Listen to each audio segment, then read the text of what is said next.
We are living in the age of wars. जहां भी देखो कहीं बड़ी तो कहीं छोटी कोई ना कोई लड़ाई छिड़ी पड़ी है। लेकिन आज हम जिस वार के बारे में बात करने वाले हैं उसके बारे में सुनने के बाद आपका दिमाग भी मेरी तरह जाम सा हो जाएगा। अभी मेरे को समझ में आया इसका एक्चुअली प्रॉब्लम क्या है। इसका पूरा गियरबॉक्स बाहर निकालना पड़ेगा। क्योंकि बिलीव करना कि ऐसा सच में हुआ था ये बहुत ही मुश्किल है। तो क्या हाल है दोस्तों, मैं हूं कुणाल और एक बार फिर इतिहास की कुछ काफी क्वेश्चनेबल गलियों से मैं आपके लिए ले आया हूं एक अतरंगी लेकिन रियल कहानी, the emu war of Australia. साल 1932 ऑस्ट्रेलिया में भी द ग्रेट डिप्रेशन अपने जोरों पर है। कैंपियन डिस्ट्रिक्ट के किसान किसी भी तरीके से 2 वक्त का खाना जुगाड़ने के लिए स्ट्रगल कर रहे हैं। लेकिन अपना अनाज खुद उगाने वाले इन किसानों के लिए प्रॉब्लम सिर्फ पैसों की नहीं थी, बल्कि वो तो 6 फुटे पंख फड़फड़ाते चोंच मारते वहशी दरिंदों की थी। मैं बात कर रहा हूँ एमू की, एक फ्लाइटलेस बर्ड जो ऑस्ट्रेलिया का ही लोकल निवासी है। लेकिन एक दो नहीं, इमेजिन कीजिए 20,000 गुस्से में पागल, भुक्खड़, चोंच मार के सिर फोड़ने वाले राक्षसी पक्षी। अब ये तो समझने वाली बात है कि ये कोई आपके पार्क में पेड़ पे बैठी 2 दाने खाने वाली एवरेज चिड़िया तो थी नहीं, बल्कि ये थे फेंसिस को तोड़ के खड़े खेत उजाड़ने वाले अनाज के दुश्मन। बेचारे किसान इस एंग्री बर्ड की आर्मी के सामने डेस्परेट थे, क्योंकि उनकी आंखों के सामने उनकी मेहनत का मुहावरा बन रहा था, चिड़िया चुग गई खेत। लॉजिकली स्पीकिंग, जब आपका सामना एक आर्मी से होता है तो आप क्या करते हो? आप अपनी आर्मी बुलाते हो, राइट? एंट्री होती है जॉर्ज पियर्स की, मिनिस्टर ऑफ डिफेंस ऑस्ट्रेलिया।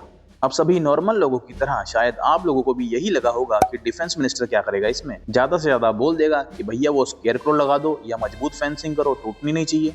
बिल्कुल गलत। उसने कुछ 1930 का लॉजिक लगाया और हल निकाला कि इस चिड़िया की सेना को अपनी सेना भेज के उड़वा देते हैं। बात आगे बढ़ी और इस पूरे बहुत ही लॉजिकल और हर तरीके से टोटली नॉर्मल मिशन की जिम्मेदारी उठाई ऑस्ट्रेलियन रॉयल आर्टिलरी के मेजर GPW मेरेडिथ ने। उनकी weapon of choice automatic machine guns और 10,000 गोलियां। बैटल प्लान सिंपल था, एमू का झुंड ढूंढो और एक बारी में भून डालो। रात को सबको फ्री का चिकन डिनर। 2 नवंबर 1932 लड़ाई का पहला दिन। एमू वार आज से ऑफिशियली शुरू था। सैनिकों ने लगभग 50 एमूज की एक टुकड़ी को ढूंढ निकाला। उनको शायद लगा होगा कि ले बेटे डिनर का जुगाड़ हो गया, और धैड़ धैड़ मशीन गन्स चलानी शुरू कर दी। गोलियों की बारिश से चारों तरफ अफरा तफरी मच गई और धूल के एक बादल ने पूरे इलाके को घेर लिया। मौसम जब साफ हुआ तो देखा कि एक आध एमू को छोड़ के बाकी सारे गायब थे। असल में हुआ क्या कि मेजर साहब के मास्टर स्ट्रेटेजिस्ट्स इन भस्मासुरी मुर्गियों की स्पीड का अंदाजा तो लगाना भूल ही गए। 50 किलोमीटर पर आवर की स्पीड से भाग सकने वाले एमू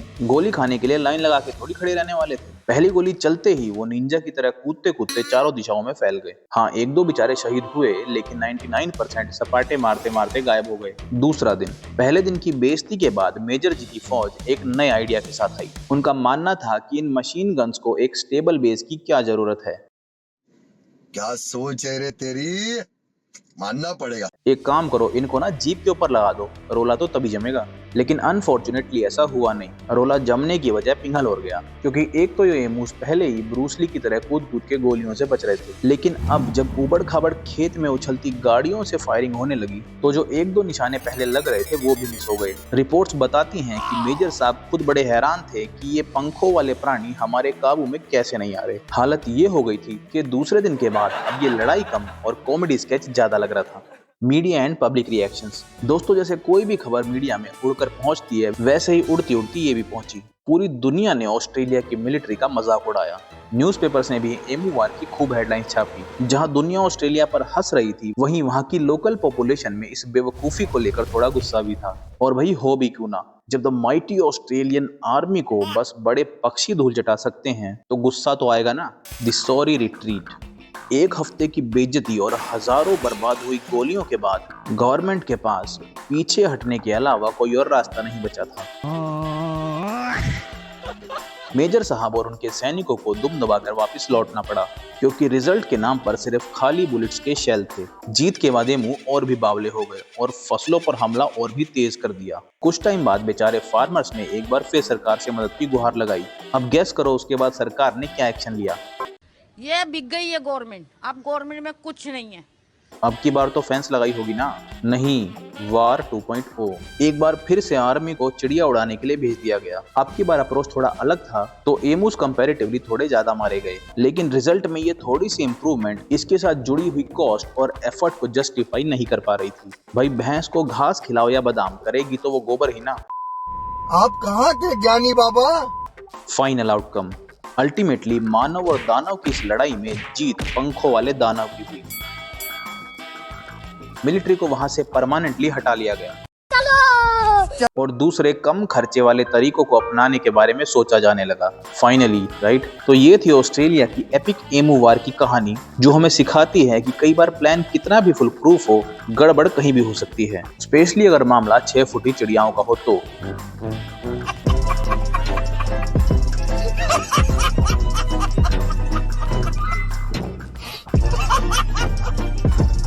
तो दोस्तों अगर ये वीडियो आपको पसंद आई तो इसे लाइक करें, शेयर करें इसे अपने यार परिवार और दोस्तों के साथ। अगर आप और भी ऐसी वीडियोस देखना चाहते हैं तो इस चैनल को सब्सक्राइब करें।